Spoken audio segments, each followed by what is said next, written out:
between an irresistible force and an immovable object. And that as a result, the climate situation was then and is now poised between breakdown and breakthrough, between being stuck and moving forward. And the question I was left with in the middle of December is what will it take to move forward on this complex social challenge? What I've come to think is that what I observed in Copenhagen was an extreme example of what is in fact a universal phenomenon. That complex problems and the collision between power and love often produces breakdown and stuckness. And the more general question is, what does it take to get unstuck? What does it take to move forward on these complex challenges? I think it wasn't apparent to me at the time, but in retrospect, as I look back over the last 20 years of work, I have seen this collision between power and love many times. The way I got started, as those of you who have read Solving Tough Problems know, I got started doing this work in 1991.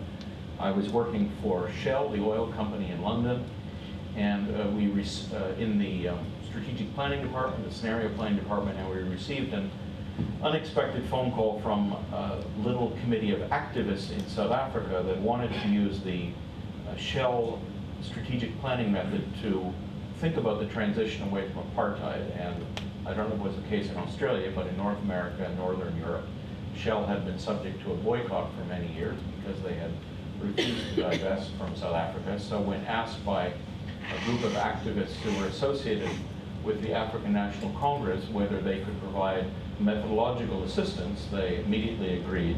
And as I was the youngest and most expendable member of the department, I was dispatched. Now, the context in 1991 was that Nelson Mandela had been released from prison and the opposition parties had been legalized 1 year before. In fact, it was just the 20th anniversary, February 2nd, 1990, February 19th, 1990. And yet the first all-race elections were not held until April 1994. So this call and this work I did came right in the middle of this period. It's a little hard to remember, but at the time, nobody thought, not international community and not South Africans, nobody thought that there would be a way to resolve this situation peacefully.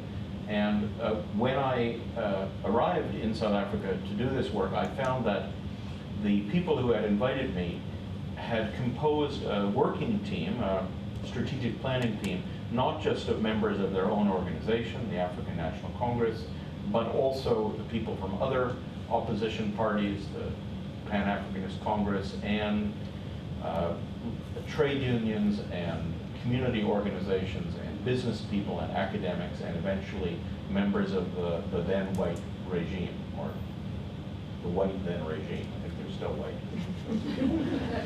I had the same problem in writing the book. I made that same mistake. That's what you have editors for. And this way of working, which was extraordinary for me, was very common at the time. So in this period where the old had not yet died, but the new had not yet been born, there were hundreds of these activities that brought together all the stakeholders, all the actors in a particular field, whether it was economic policy or health or transport or constitutional matters, to say what's going on here and what should we do about it. There was a joke that people used to tell in South Africa at the time that faced with our unbelievably complex challenges here, we have two options, basically. We have a practical option and a miraculous option. The practical option is right now we all get out of our chairs and down on our knees and we pray for a band of angels to come and solve it. The miraculous option is that we continue to talk with one another and together find a way forward.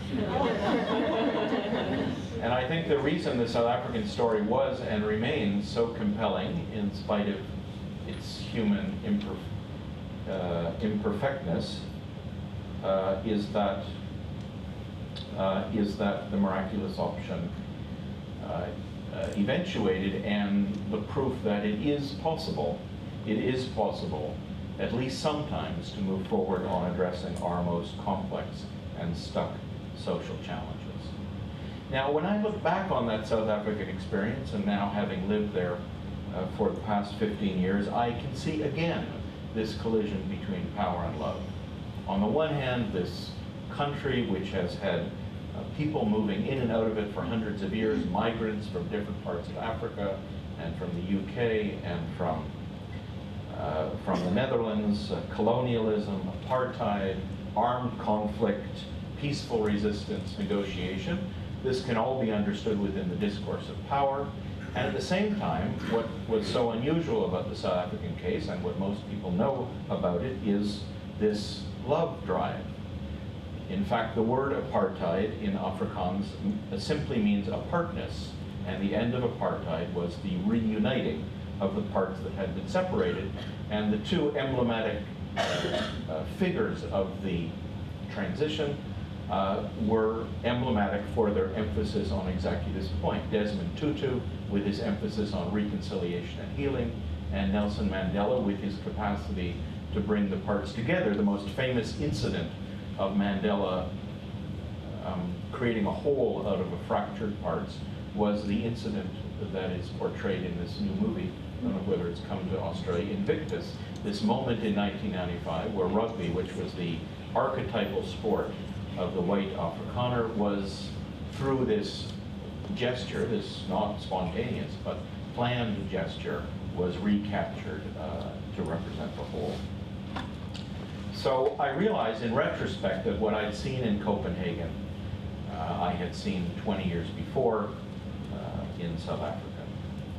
Now, when I started to think about it, I realized that this collision between power and love doesn't just occur globally as in Copenhagen or nationally like in South Africa, but that I had seen it very clearly in the organizations that I'd worked in and for, whether it's Shell or other corporate or government or NGO clients I've worked with, or our own organization, Rio's Partners. That a big dynamic is the power drive. On the one hand, every unit, every department, every person having their idea, their ambition, their initiative, just wanting to get on with their job, and would other people just stop bothering them. And at the same time, this love drive, this, whether it's friendship or teammateship or a sense of common purpose, that brings us together. And finally, I have seen very much this, this drive in my own biography. If I think back, if I think about what's one of the central challenges in my own life, I feel very strongly this power drive, this drive to be myself, to do my thing, and at the same time, and very much in tension, this drive to connect to others and be in communion of others. So there's something going on here that at least as I look at it, it occurs at all social scales, from the global to the individual. And so I started to look into this. And the way I've come to understand it is that power and love are two universal human drives. Lots been written about power and love. It's one of the reasons it's hard to talk about it is they're such commonly used words, so many different definitions. Everybody's got their own idea of what this means. But I've settled on a pair of definitions that come from somebody I'd never heard of. His name's Paul Tillich. He was a German-American Protestant theologian, philosopher. And I use his definitions not because I have any particular allegiance to Tillich. I'd never heard of him before I read his famous book, Power